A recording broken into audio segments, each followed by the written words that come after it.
Resident Evil 7 Biohazard. This is the brand new Resident Evil game that just came out Monday night if you were at GameStop in line like I was. And I spent 9 hours and 38 minutes completing this game. That's about how long it took me to play through according to the end credit screen.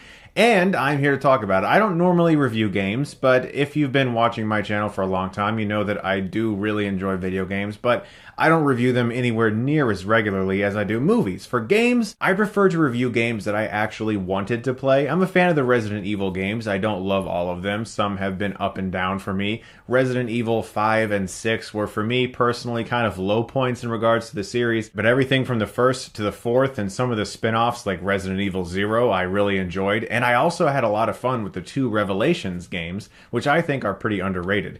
But when I heard that this game, Resident Evil 7, was going to be going a bit back to basics while changing one specific thing, that being first person, I was pretty excited to see what they were going to do with this game, especially since the subtitle is Biohazard, which is the original title for Resident Evil in Japan. In this game, you play as a man named Ethan who lost his wife about 3 years ago. She's been missing or presumed dead, and when he gets a cryptic message suggesting that she might just be alive, he goes to the Baker family mansion to investigate, which was a colossal mistake, because this is essentially the video game version of the last 15 minutes of Texas Chainsaw Massacre. This is the most fucked up family I've ever seen in a video game. I hated just about every single one of them. They're horrible people, and they don't die. They just keep on coming back over and over again. And that's one of the things about this game that is a little frustrating, but it's kind of frustrating in a good way. There's a difference between true gamer rage, frustration, hatred,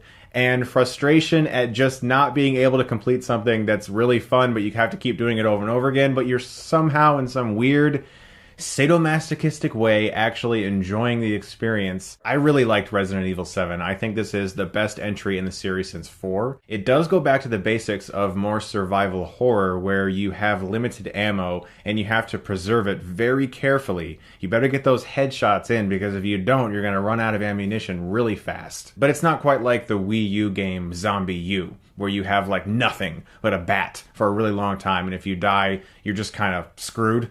This game does give you some help. You are able to find ammo and things that you need quickly. It's just that you really have to ration it, because if you play poorly and just kind of shoot at everything, then you're going to have a really hard time with this game. One clue I will give you is that when there are crates around and they have things in them, don't shoot them to open them. Use your survival knife. You can save all your ammo that way. That's what I did throughout the entire game. What I love about this game is the atmosphere, the locations, the build-up, the fact that a lot of times when things jump out at you, there's no music accompanying it. Sometimes it just happens and you're like, okay, that happened.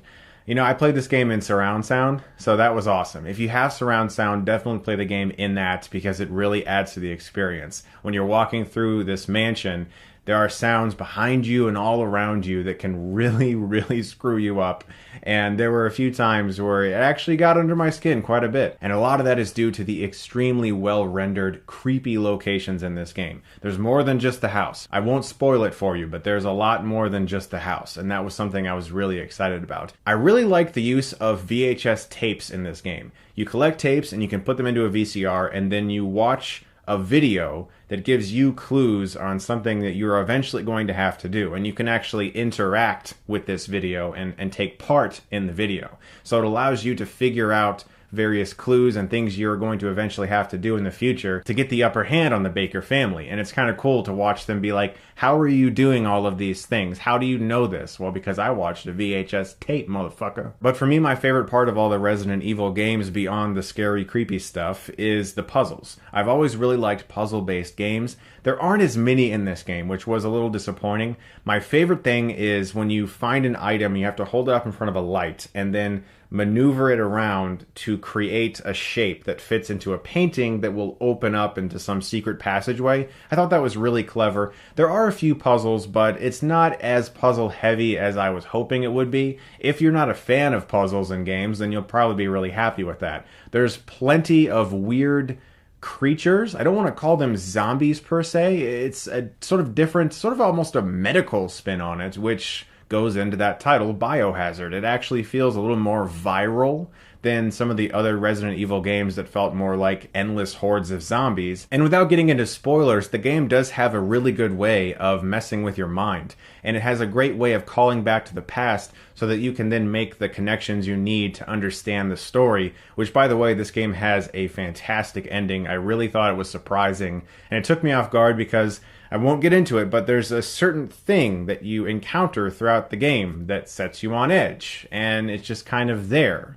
And you're like, okay, I guess maybe at some point I'll have to deal with that thing. And sure enough, you do.